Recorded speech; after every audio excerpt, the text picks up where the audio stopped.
Hey there, and welcome to a brand new episode of Delivering Marketing Joy. I am your host, Kirby Hassman, and joining me today is a brand new rock star. I'm so excited to dig in. He's the founder and CEO of Waymaker.io, Stuart Leo. Thank you so much for joining me.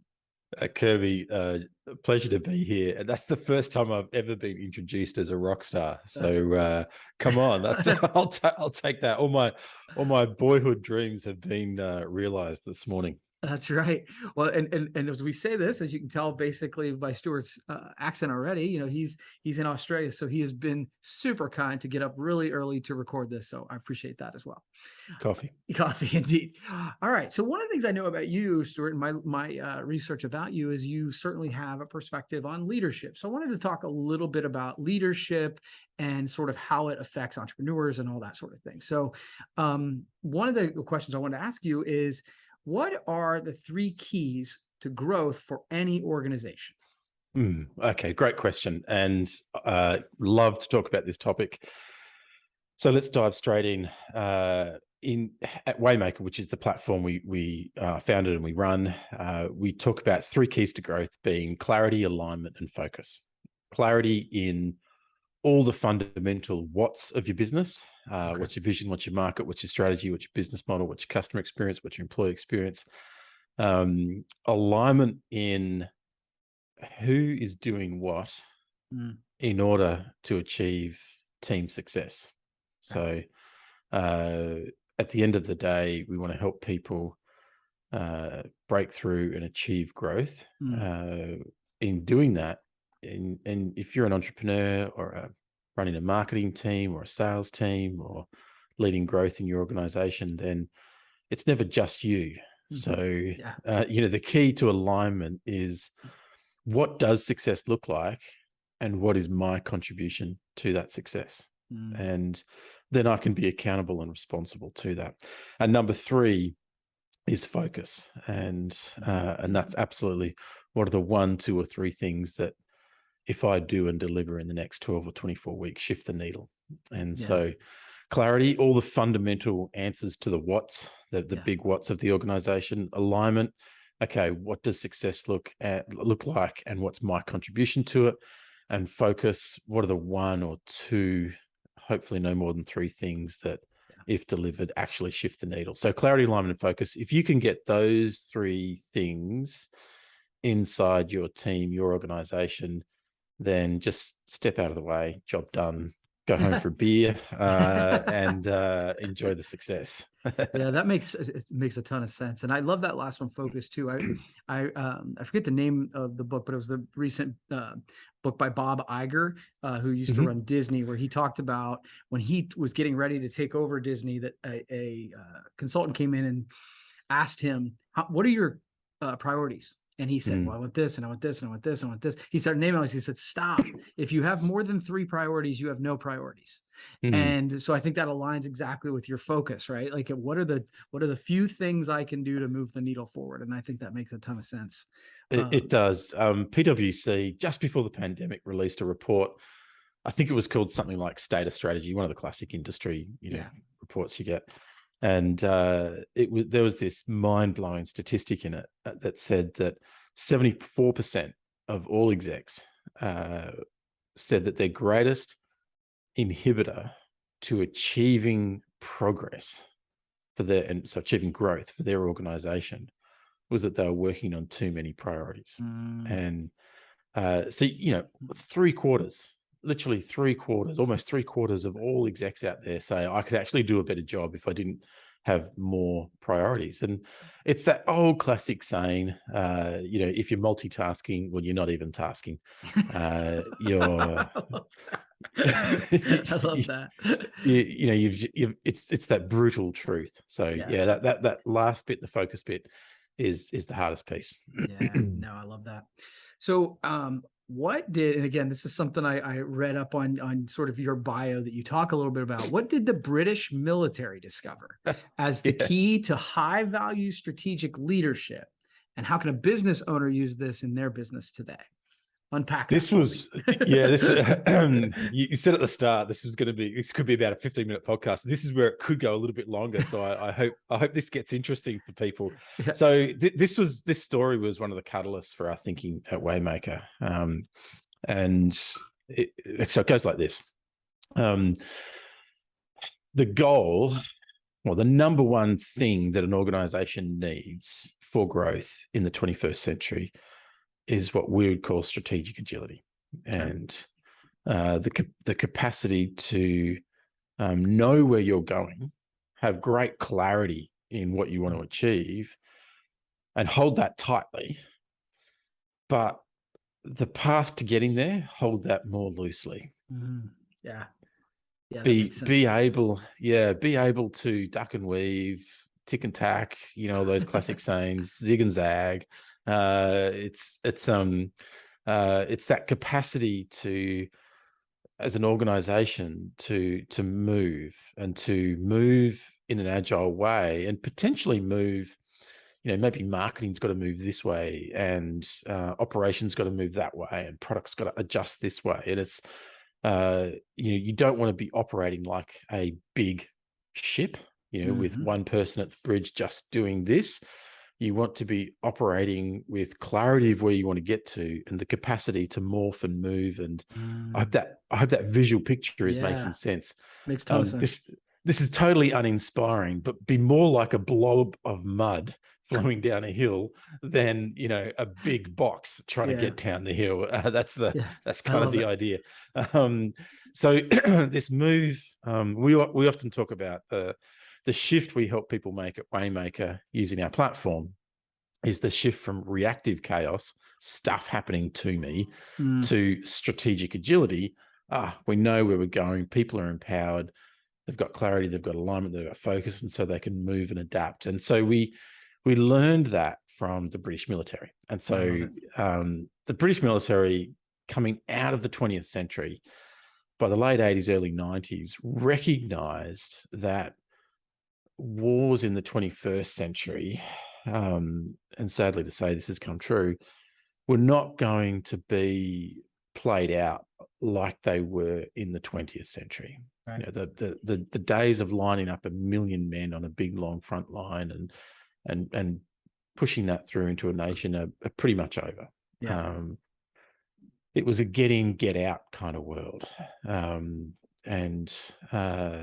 And so they recognized that their strategic decision-making processes didn't match this new world they were going to be playing in. And if they couldn't figure out how to enable leaders to have strategic agility, then they were going to fail. And that's not a good thing when you're a major Western country. That's a strategic problem to fix. So the way they fixed that problem was really interesting. They actually went back 2,500 years to the world of Socrates and developed a Socratic method, a question and answer method. Okay. So in the world of agility, you've got to be simpler. You've got to be simpler but deeper. I think if I could put those terms around it. And so questions are a powerful way of doing that. And they developed a small number of questions that they trained their leaders in and said, if you ask these questions on the battlefield, it happened to be 7 of them. If you ask this small number of questions on the battlefield, you will develop the highest value course of action and reach mission objective. Okay. And it actually doesn't matter what the answers are. Well, it does matter what the answers are, but it doesn't matter if they go against the original strategic planning. Because we want to empower the leaders in the field to ask and answer these questions, and then to turn around back to HQ and say, well, we need this because of this, this, and this is how we're going to achieve our objective. In the 21st century, that kind of sounds like, well, that makes sense, doesn't it? That's right. Sense. But you have to abolish the ivory tower. You have to decentralize. You have to shift the thinking and the decision making down to the people that are facing it on the front line. And so they developed this thing they called the 7 questions. It was the way they did combat estimates. Every military has a way of doing combat estimates. I'm not a military guy. I don't know if you are. I take my hat off and I honor anybody in service. It's a tough Sure. gig. And so I was enamored by this method they had developed. And it was incredibly successful. So much so that it got formalized and institutionalized and set up as the way you do combat estimates. If you're going to do a combat estimate, go and ask these 7 questions. But a couple of the cool effects of this change in approach. Number one, it decentralized. It meant that if you were the guy out in the field, and the world was changing around you, you could stop and ask and answer these 7 questions, recalibrate your battle plan, communicate with those around you, get the job done, and you're empowered to do it. 2, it flattened the organization. Okay. Whether you were the general or the lance corporal, you were asking the same 7 questions. So you had this amazing Common effect, language. common language. And thirdly, it resulted in strategic agility. It resulted in the capacity for a large organization with many different parts to morph into the form and frame and structure of what was required of that moment to achieve success in the short term and the long term. Does that make sense? It makes total sense. Yeah. So I was kind of enamored by this idea because I was coming out of corporate life at the time. This is 10 or 15 years ago. And thought, jaded, disillusioned with, the bureaucracy and politics of corporate life, reading these amazing stories going, wouldn't that be amazing if a business could do that? And that triggered a journey in a previous consulting life of going on a journey of discovery of going, what would those questions look like if you were a small to medium enterprise or a business? What small number of questions could you ask and answer that would develop the highest value course of action for your business or for your life? And how could you apply that Socratic method and simplify it? And stupidly, that sounds like trying to write a small number of questions, which took about 10 years. And the net result was a small number of questions that for many years was 5 or 6, and then it became 8, and we was trying to avoid it being 7 questions like the military. And in the end, it was like, it kind of just fits as 7 questions. We're going to be 7 questions. So we have this small number of questions. And if you ask and answer those questions for your business or for you in your career, we've got 2 sets, person or business, you will build a better business. You will develop the highest value course of action.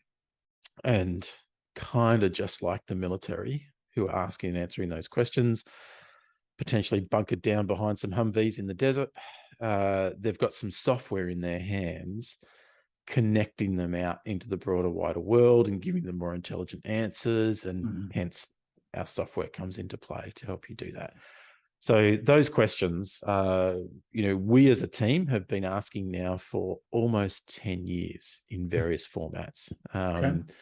And they've been transformational to the way we think about business in building those 3 things: clarity, the fundamental what's, alignment, well, what does success look like and what's my individual responsibility towards it, and focus, what are we going to do in the short term to shift the needle?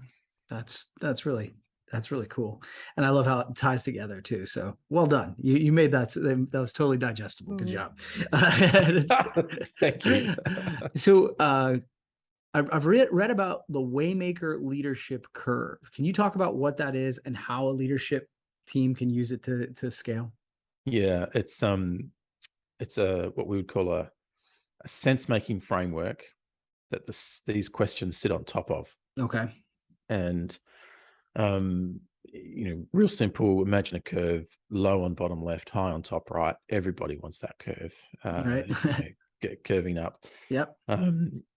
But the challenge was, as you're asking and answering these questions of growth, you have to recognize that you're going through stages of growth. An organization's a bit like a kid. You're born, you become a toddler, you become a kid, Yeah. you become a teenager. I've got one of those now. That's enjoyable. Sure it is. And then you become that feels like a man of spoken experience too.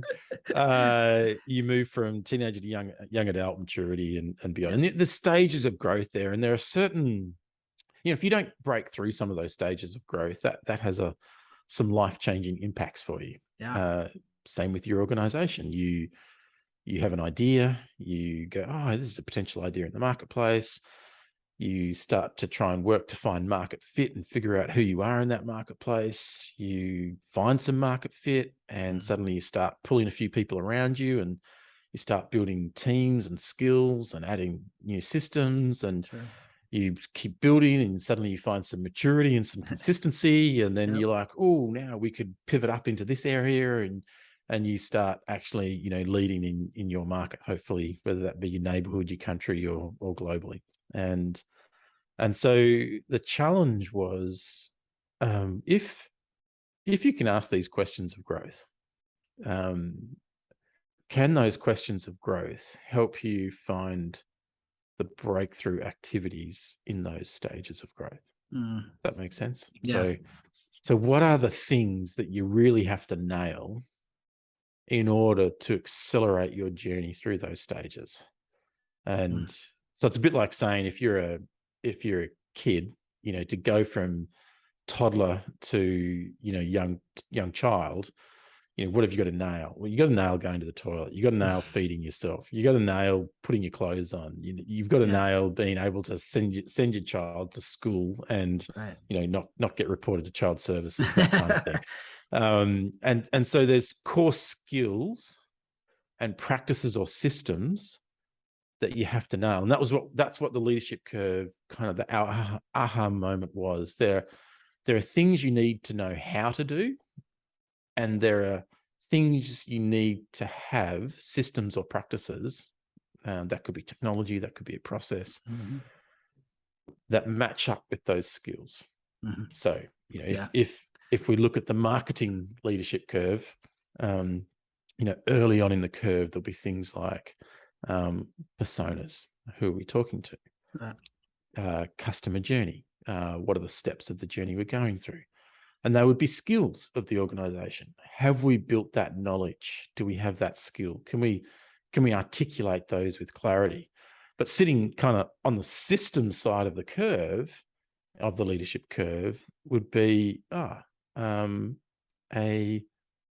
CRM, Right. an analytics that track the journey. So if you've built a customer journey, then what are the analytics that help you measure success across that journey? So there are, for the general skills that you're moving through, there are general systems that align, and you go, before you try and build, complex AI managed blah, blah, blah, that are kind of right up here on top of the curve, how about you start with learning how to kind of get out of bed, make your bed, get to school, Right. make yourself clean. And if you can do those things really well as an organization, then they become the building blocks to the next layers, and they accelerate your path through. Yeah.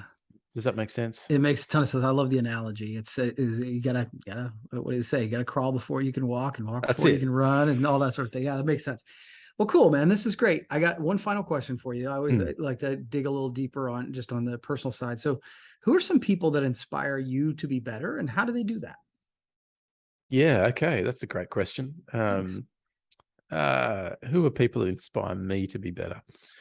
Well, on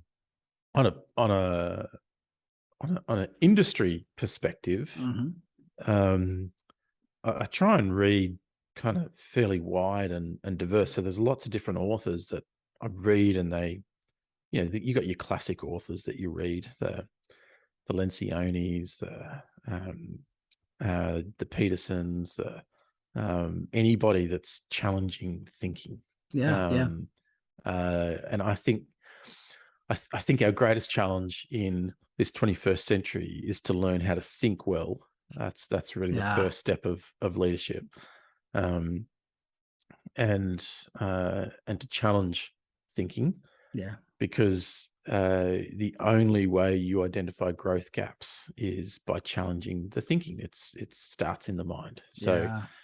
from a personal perspective, it's family. Yeah.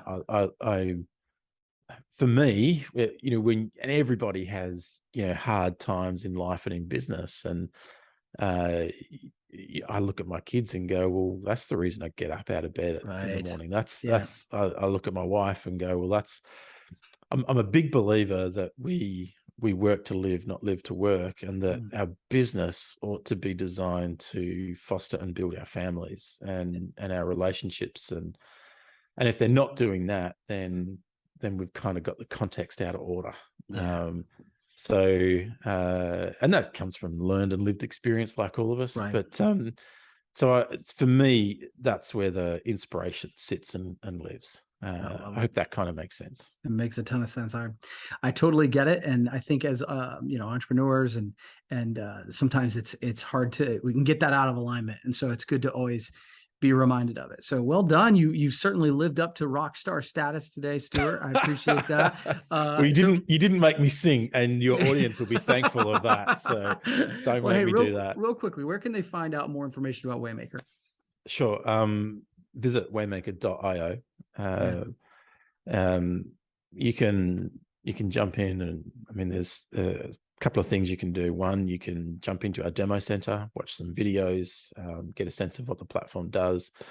The platform is a business management platform. You put it in your business to help you move from reactive chaos to strategic agility. There's a free trial. You can spin up a free trial for 30 days, cancel at any time, get into it. That free trial will unlock what is called Waymaker Academy, which is dozens of courses and content that either our partners are using or our users are using to help challenge thinking. So things like how to do a customer journey, how to write personas, how to find your ideal market. Simple stuff that isn't always that simple. Right. And so Yeah. you can jump in and explore that. And if you want to connect with us on LinkedIn, follow us on LinkedIn. That's probably our best channel. Search waymaker.io or find me on LinkedIn, Stuart Leo, and more than happy to connect with you and chat with you. That's awesome. Well, again, thanks for getting up early. Appreciate it. We'll have to do it again sometime. Okay. Of course, Kirby. Such a pleasure to be with you. Love the podcast, and can't wait to speak again. All right. Thanks a lot, Stuart. Well, that's going to wrap up this edition of Delivering Marketing Joy. We'll see you next time.